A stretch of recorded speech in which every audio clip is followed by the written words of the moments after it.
Yes. For real? You want me to come up and apply for the New York Knicks general manager job? Feel great.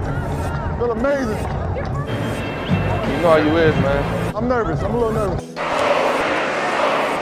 Hey, guys, if you didn't know, he's going for it, okay? Hey! Hey, I'm getting there now. I'm getting hot now. Water down. We got stuff cooking up in here. Didn't think I'd have a mustache today, did you? Well, life's full of surprises.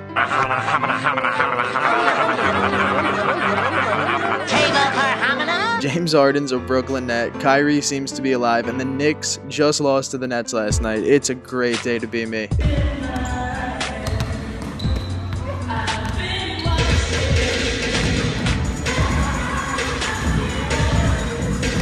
Literally, I got out of my chair, looked at my phone, and started screaming, sprinted upstairs, started going nuts. That's right!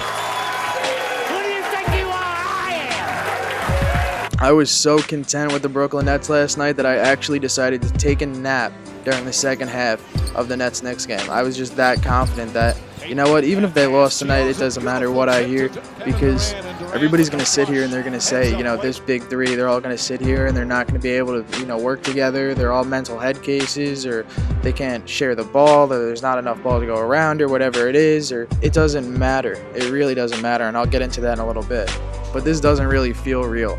So I guess we can talk about what we gave up.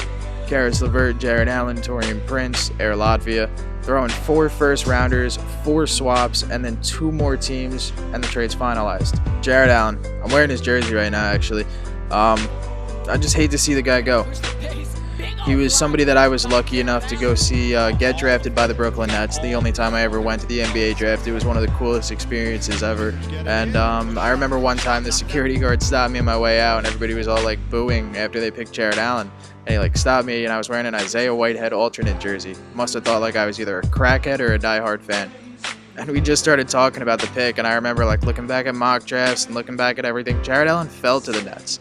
He was a steal for them, and he was somebody that they weren't expecting to get, a 6'10 center with an incredible wingspan and an afro that pretty much gave him another 2-3 inches anyway, so it seemed like he was 7'1".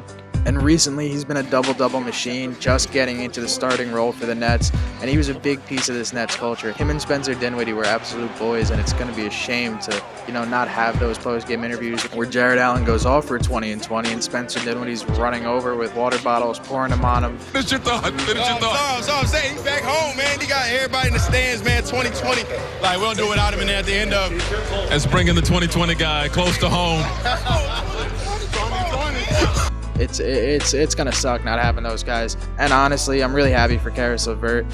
Indiana's it's a really young, good, developing team. They have Domantas Sabonis, they have Malcolm Brogdon, Miles Turner. It's gonna be an interesting team up there, and they're gonna be able to do kind of whatever they really want. LeVert should thrive tremendously, especially considering the playmaker that he's turned into. And the only real shame of it is all LeVert's 6 Man of the Year betters. That's a really tough break. Show me the money. Granted, these players should have been starters, but Jared Allen and Caris LeVert were bench players. Rodion Kurucs and Taurean Prince, bench players. 2 of those 4 picks, they're being picked within the new Big Three's contracts. So honestly, those guys weren't really going to play anyway. Those high selections that the Nets are going to be having because they're going to be finishing at the top of the league every year aren't really going to matter, especially when you hope to have these guys stay past their third-year option. This is win-now mode for the Brooklyn Nets, and it makes perfect sense, and everything they got rid of, it was worth it. In the end, it was worth it. You have a starting 5 of Kyrie Irving, Joe Harris, James Harden, Kevin Durant, DeAndre Jordan. Sean Marks to make some ridiculous trade where he trades, some random player and gets a couple picks, and he gets a couple more picks here, and then all of a sudden we're looking at the Nets and we're like, wait a minute, they might be onto something. And then all of a sudden they trade and they go get another big man. I think players like Andre Drummond are way too out of our radar. He's in a contract year, and even though he's on the Cavs and they don't do well, he still grabs 20 and 20 every night, so he's going to get paid. There are going to be veteran big men out there that are going to want to sign minimums and kind of win now and go out there and try and contribute to a championship. It happens every year with different teams, and this year the Nets just happen to be one of those teams. But honestly, I'm extremely happy about James Harden. How can you not be? Kyrie and him, they're going to be really interesting to watch, both being, ball-dominant guards. But the important thing to remember is this isn't about personal accolades anymore. It's just about winning a championship. KD's been an MVP. James Harden's been an MVP. The only one who really hasn't is Kyrie. So, you know, Kyrie can go out there and he can play with that chip on his shoulder, and that's going to be another key factor to him playing even better than we expect him to kind of get up on the level of the other two guys he's playing with. And you know what? They might be all for, you know what, Kyrie? We've gotten our share. We've done everything. We're really just here to go win a championship, and we'll let you ball, we'll let you get your assists, we'll let you score and shoot, but at the end of the day, if I'm open, I'm shooting the ball. These guys know how good they are, and they don't need to prove it to anyone. They don't need to prove it to themselves, and they definitely don't need to prove it to each other. These guys wanted this.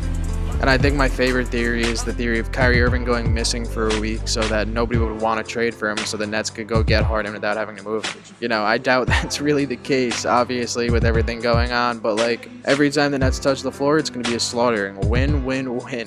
You know, Kyrie's a crybaby. Harden chokes. KD had to, you know, go to the enemy to win. These guys are coming, and the entire league needs to be put on notice. They need to brace themselves right now.